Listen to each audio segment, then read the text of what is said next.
Bonjour à tous. Dans l'actualité de ce mercredi 31 juillet, 250 places supplémentaires pour accueillir les sinistrés du Mont-Baduel. La mise à l'abri des sinistrés du squat détruit par un incendie ce week-end se poursuit. Hier, un troisième lieu d'accueil a été mis à disposition par la CTG.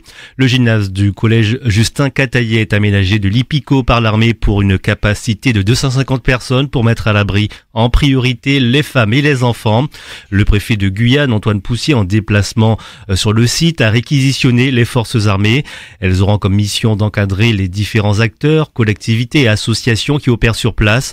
L'objectif est d'apporter une meilleure coordination, indiquent les services de l'État. En collaboration avec l'Agence régionale de santé, les forces armées pourront, si nécessaire, apporter une aide également en termes de médecins et d'infirmiers militaires sur les différents sites.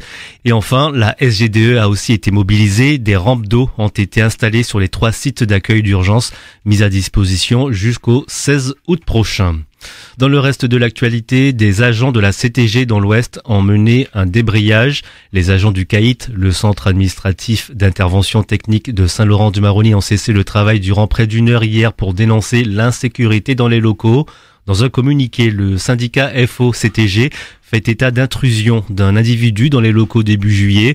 L'homme mécontent d'un retard de paiement de son indemnité a menacé de mort un agent. Depuis l'incident, un agent de sécurité a été embauché, mais cela n'a pas été dissuasif puisque le même individu a réitéré ses menaces de mort envers les occupants des lieux la semaine dernière. Le syndicat souhaite que des mesures immédiates soient mises en place pour renforcer la sécurité et la protection des agents. On reste dans l'Ouest avec l'installation d'une direction générale de proximité pour le rééquilibrage territorial. L'annonce a été faite par Gabriel Serville, le président de la CTG, lors de son séjour en pays Bouchenengue à Papaïcheton et au village Assisi. C'était du 19 au 21 juillet. L'objectif de cette direction générale de proximité est d'augmenter la présence de l'administration dans les communes du Maroni, souvent perçues comme négligées. L'agence territoriale de développement qui sera mise en place visera à soutenir les porteurs de projets locaux en étant plus proche des réalités du terrain et en assurant un accompagnement équilibré des initiatives locales, indique la CTG. Et puis les saisies de cocaïne en forte baisse à l'aéroport Félix Éboué. En 2023, 571 kilos de cocaïne ont été saisis à l'aéroport contre 982 kilos en 2022. Le dispositif 100% contrôle des passagers à l'aéroport a donc permis de diviser par 2 en 2023 les saisies de cocaïne réalisées par la douane sur cette plateforme, selon un bilan des douanes communiqué hier. Loin de faire l'unanimité auprès de la population et de certains élus, une trentaine d'arrêtés ont été contestés devant la justice administrative qui a confirmé la légalité du dispositif en octobre 2023. En revanche, le trafic passe par d'autres vecteurs, indiquent les douanes, notamment par le fret et le port. Ainsi, 303 kilos de cocaïne ont été saisis en avril par la douane dans la zone de fret de l'aéroport Félix Éboué et 1,8 tonne de poudre l'a été le même mois dans un conteneur du port de Dégradé-Cannes à destination du Havre. Un record, un scanner conteneur promis en 2022 par Gabriel Attal, à l'époque ministre des Douanes en déplacement en Guyane, devrait arriver en 2025 afin de renforcer le dispositif de ciblage, a assuré Richard Marie, le directeur régional des douanes en Guyane.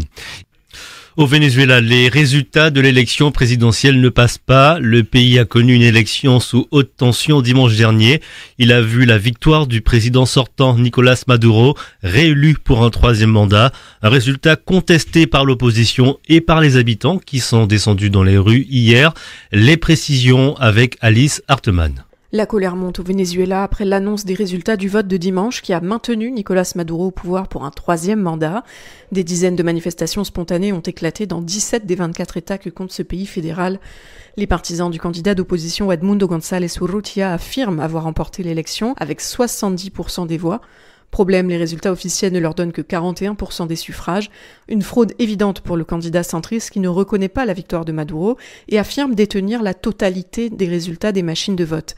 Sa colistière María Corina Machado a appelé hier l'armée à, je cite, se tenir du bon côté de l'histoire en prévision d'éventuels débordements s'il devait y avoir des manifestations. Des milliers de citoyens sont donc descendus dans les rues hier pour, disent-ils, défendre leur vote pacifiquement. Bombes lacrymogènes, arrestations, violences armées, les manifestants ont rencontré une sévère répression de la part du pouvoir en place. Dans un communiqué, l'ONU et le Haut Secrétariat des droits humains ont exprimé leur inquiétude. Les premiers bilans font état d'1 mort et de centaines de prisonniers, dont des mineurs. Les Nations Unies appellent le Venezuela à respecter le droit de manifester de ses citoyens et à faire la lumière sur les résultats du vote de façon pacifique et transparente. Une plus grande instabilité menace donc de plus en plus ce pays de l'ouest du plateau des Guyanes. La semaine dernière, le président sortant Nicolás Maduro avait promis, je cite, « un bain de sang et une guerre civile fratricide » s'il perdait ses élections. Et puis à noter que le bilan des émeutes à Caracas s'est alourdi, 6 morts sont à déplorer ce mercredi matin. L'ancien musée de l'espace se transforme en GUA Space Experience. On vous en parlait la semaine dernière. L'ancien musée de l'espace du centre spatial guyanais a rouvert ses portes après 18 mois de travaux.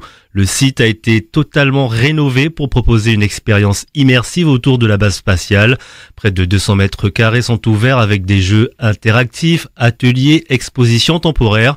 Les deux chefs de ce projet, Marie-Françoise Baloul et Michaela Bians-Lorga, ont présenté vendredi dernier les 4 halls thématiques de GUA Space Experience. Ils sont dédiés à l'histoire du CSG, à la découverte des coulisses d'une salle de lancement, au rôle que remplissent les satellites aujourd'hui et à la question de la préservation de la biodiversité.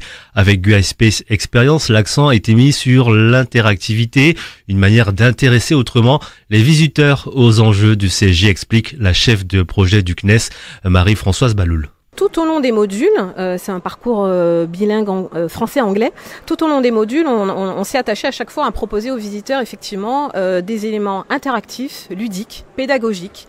J'aime bien dire que ce projet, c'est son fil rouge, c'est j'apprends en m'amusant, parce que c'est important de rendre les choses accessibles au public. Souvent, on considère que le centre spatial, c'est trop technique, mais là, on a vraiment des éléments qui permettent de s'approprier son histoire, l'histoire du centre spatial, les métiers des hommes et des femmes qui y travaillent, les installations et puis aussi à quoi ça sert les satellites qu'on envoie régulièrement depuis le centre spatial. Donc les éléments interactifs, les deux que je peux citer, c'est un grand jeu interactif collectif où on propose aux visiteurs de se mettre dans la peau de salariés juste avant un décollage et de réaliser des missions pour autoriser un décollage qui permettent de protéger les personnes, les biens et l'environnement et que tout se passe en sécurité.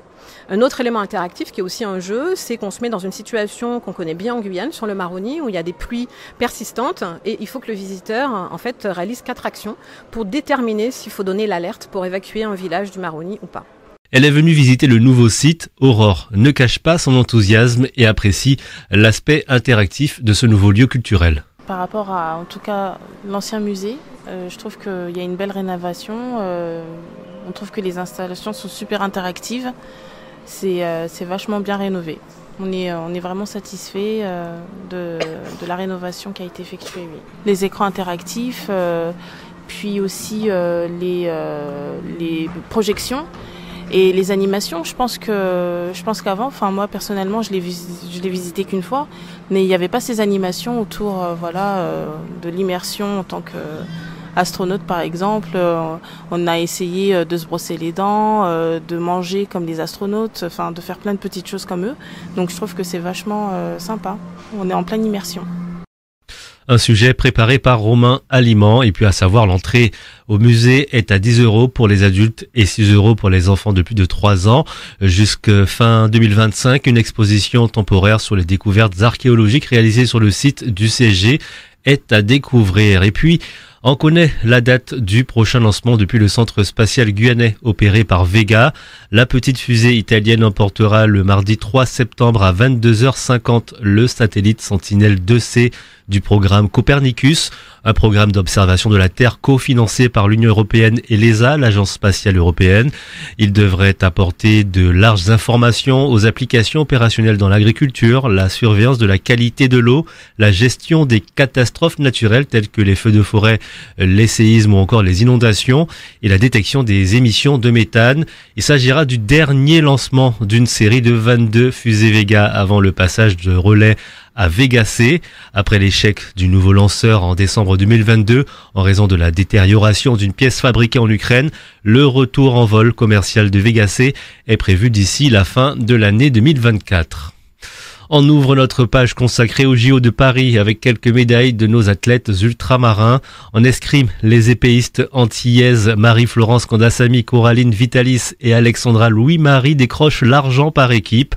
En sport co, les Français font le plein en se qualifiant en quart de finale en football masculin, en handball féminin et en basketball masculin à l'issue des matchs d'hier, mardi 30 juillet. En basket, justement, l'homme du match, le Guadeloupéen Mathieu Strazel, à 20 21 ans seulement, il a fait exploser le stade Pierre-Mauroy à Lille en permettant à la France d'égaliser face au Japon au bout du temps réglementaire avec un tir à 3 points incroyable et un lancer franc en prime pour recoller à 84 partout.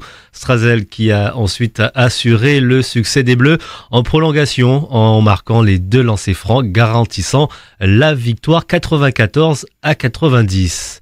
Et puis des jeunes Guyanais des quartiers populaires de Cayenne témoins de médailles françaises aux Jeux Olympiques. 8 jeunes de l'association Akatige âgés de 18 à 24 ans ont vu 3 épreuves au JO de Paris pendant une semaine. Ils ont commencé par le football au Parc des Princes avec le match Israël-Mali.